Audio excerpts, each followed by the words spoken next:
దైవత్రిత్వమును గురించి దాగి ఉన్నటువంటి విషయాలు, దేవుని వాక్యంలో ఇమిడి ఉన్నటువంటి, దేవుని వాక్యంలో గుప్తమై ఉన్నటువంటి దైవత్రిత్వం గురించి కొన్ని విషయాలు దేవుని వాక్య లేఖన సత్యాల్లో మనము గ్రహించుతాం, ఆలోచన చేద్దాం. దేవుని పరిశుద్ధ గ్రంథముల నుంచి మనందరికీ సుపరిచితమైనటువంటి దేవుని వాక్య భాగము యోహాను సువార్త 10వ అధ్యాయము 30వ వచనములో ఏమని వ్రాయబడిందో మనం ఆలోచన చేద్దాం. యోహాను సువార్త 10వ అధ్యాయము 30వ వచనములో ఇక్కడ గమనించండి, ప్రభువైన యేసుక్రీస్తు మాట్లాడుతున్న మాటలు మనం ఇక్కడ గమనిద్దాం. నేనును తండ్రియును ఏకమై ఉన్నామని వారితో చెప్పెను. గమనించండి, నేనును తండ్రియును ఏకమై ఉన్నామని వారితో చెప్పెను అనే మాట దేవుని వాక్యములో చూస్తున్నాం. యేసు ప్రభు ఏం చెప్తున్నారు ఇక్కడ? ఏకమై ఉన్నాము, నేనును తండ్రియు ఏకమై ఉన్నామనే మాటను దేవుని వాక్యములో మనం గమనిస్తూ ఉన్నాం. నేనును తండ్రియు ఏకమై ఉన్నాము. ఈ మాటను చాలా గమనించండి. ఏకమై ఉన్నాం, మేము ఒక్కటే అంటే మేము ఏకమై ఉన్నాం అనే మాట చెప్తా ఉన్నాడు అనమాట. కనిపించడానికి దేవుడు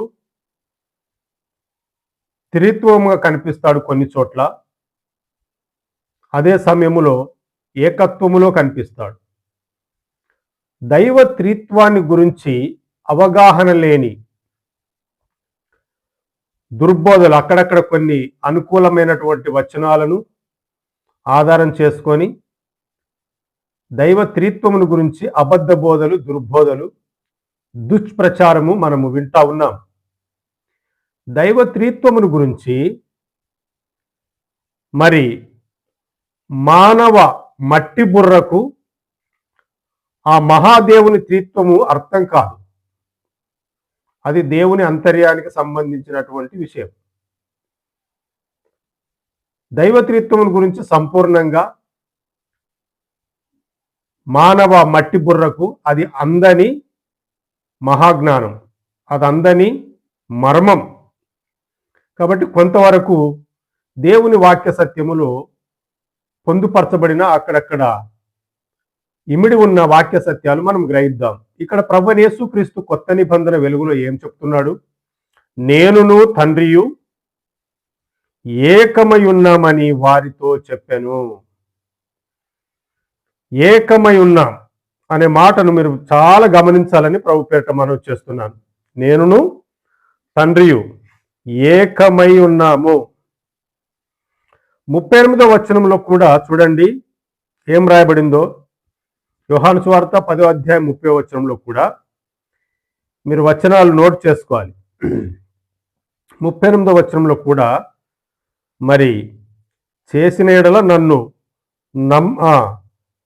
నమ్మకున్నను తండ్రి నాయందును నేను తండ్రి యందును ఉన్నామని మీరు గ్రహించి తెలుసుకొనున్నట్టు అనే మాట చూస్తున్నాం. నేను తండ్రి యందును, నాయందు తండ్రియు, నేను తండ్రి యందును ఉన్నామని మీరు తెలుసుకోండి అంటున్నాడు 38వ వచనంలో. ఏకమై ఉన్నాము, నేను తండ్రి యందు, తండ్రి నాయందు. ఇక్కడ గమనించండి, ముగ్గురు దేవుళ్ళు కాదు, అది బాగా గుర్తుపెట్టుకోవాలి. దేవుడు ఒక్కడే, దేవుడు ఒక్కడే. యేసు ప్రభువు దేవుడు అని చెప్పబడింది. పరిశుద్ధాత్మ కూడా దేవుడు అని చెప్పబడింది. వాక్యములు లేఖనాల్లో ఉన్నాయి. తండ్రి అయిన దేవుడు దేవుడు అని చెప్పబడింది. దేవుడు దేవుడు, దేవుళ్ళు కాదు, ముగ్గురు కాదు, ఒక్కడే దేవుడు. ఈ విషయాలు మీరు గమనించాలి. దైవత్రిత్వమును గురించి అనాలోచనగా, అజ్ఞానంగా, అవివేకంగా తప్పుడు బోధలు, దుష్ప్రచారం, దుర్బోధలు, అబద్ధ బోధలు మరి చేసేవారు కొందరు మనకు కనిపిస్తూ ఉన్నారు. వారు అపవాది చేతిలో, దయ్యపు చేతిలో, సాతాను చేతిలో వాడబడుతున్న కీలుబొమ్మలు, అపవాది సంబంధికులని మనకు వాక్య సత్యాలను బట్టి మన వాక్యాలు గమనించినప్పుడు వారు చేస్తున్న బోధ ఏమిటో మనకు తెలిసిపోద్ది. నేను ఇక్కడ ఒక మాట మీకు గుర్తు చేయాలని ఆశపడుతున్నాను. ఒక వ్యక్తి దేవుని వాక్యం గురించి మాట్లాడినప్పుడు నీవు చెప్పేది తప్పు, దానికి వ్యతిరేకత వచ్చిందంటే మనం చెప్పే వాక్యానికి అది తప్పు అని అన్నారంటే ఇంకా బ్రతకడం ఎందుకు? అసలు ఎంత సిగ్గుతో తల వంచుకోవాలి. మాట్లాడుతున్న వాక్యం విషయంలో, చెప్పుతున్న బోధ విషయంలో అది తప్పు, రాంగు అన్నారంటే అసలు అట్లా అననేకూడదు. అట్లా అన్నారంటే అది ఫెయిల్. అందులో పస లేదు, అందులో సత్యము లేదు, అందులో వాస్తవం లేదు, అది కల్పితం, అది క్రియేట్ చేసి చెప్తున్నాడని మనం గ్రహిస్తే చాలు. కూర్చోవా, నువ్వేం మాట్లాడలేవు, నీకు మాట్లాడడానికి రాదు, కూర్చో అన్నారంటే ఇంకేంటి అసలు? అది గమనించాలి. మొదట మన డబ్బా మనం కొట్టుకోవడం కాదు. మనము చెప్పుతున్నది ప్రజలు చాలా గమనిస్తారు, వింటారు, అర్థం చేసుకుంటారు. మనకే బాగా తెలివి ఉంది, మనకే మైండ్ ఉంది, మనకి జ్ఞానం ఉందని ఎప్పుడు అనుకోకూడదు. కాబట్టి ఇక్కడ దేవుని వాక్యములో లేఖన సత్యాల్లో మనం గమనిస్తే నేనును తండ్రి ఏకమై ఉన్నాము అని అన్నాడు. మానవ త్రిత్వము, మానవుడు కూడా త్రిత్వమే ఉన్నాడు. దేవుడు మానవుని తన పోలికలో చేశాడు. మానవుడు కూడా త్రిత్వమే ఉన్నాడు, దేవుడు త్రిత్వమే ఉన్నాడు. మానవ త్రిత్వమేమో విడదీయగలిగినది, విడిపోయేది. దైవ త్రిత్వము విడదీయజాలనిది. మానవ త్రిత్వము విడిపోయేది, విడదీయగలిగింది, విడిపోయేది మానవ త్రిత్వము. కానీ దైవ త్రిత్వము విడదీయజాలనిది అని మనం గుర్తుపెట్టుకోవాలి. ఇంకొక వాక్యాన్ని మీ దృష్టికి తీసుకొని వస్తున్నాను, జాగ్రత్తగా మీరు నోట్ చేసుకోండి. పాత నిబంధనలో తండ్రి అయిన దేవుడు, యెహోవా దేవుడు ఏమంటున్నాడో చూడండి. పాత నిబంధనలో యెషయా గ్రంథం 44వ అధ్యాయం 6వ వచనాన్ని మీరు దయచేసి గమనించండి. యెషయా గ్రంథము 44వ అధ్యాయము 6వ వచనాన్ని మీరు దయచేసి గమనించండి. త్రిత్వమును గురించి వ్యతిరేకంగా మాట్లాడుతున్న వారికి మరి వారికి ఏ విధంగా వాక్యం అర్థమైంది, వారి మైండ్, వాళ్ళ బుర్ర ఎంతవరకు పనిచేస్తుంది, వారు జనాల్ని ఎలాంటి తప్పుడు త్రోవలు తీసుకెళ్తున్నారు, వారికి ఉన్న పిచ్చి, వారికి ఉన్న మెంటల్ ఎవరికి ఎక్కిస్తున్నారని మీరు అర్థం చేసుకుంటే మంచిది. దేవుని బిడ్డలారా, దైవ సంబంధికులారా, వాక్యం ఎరిగిన వారు ఎప్పుడు కూడా మరి ఇలాంటి బోధలు, దుర్బోధలు, దొంగ బోధలు మరి నమ్మరని నేను నమ్ముచున్నాను.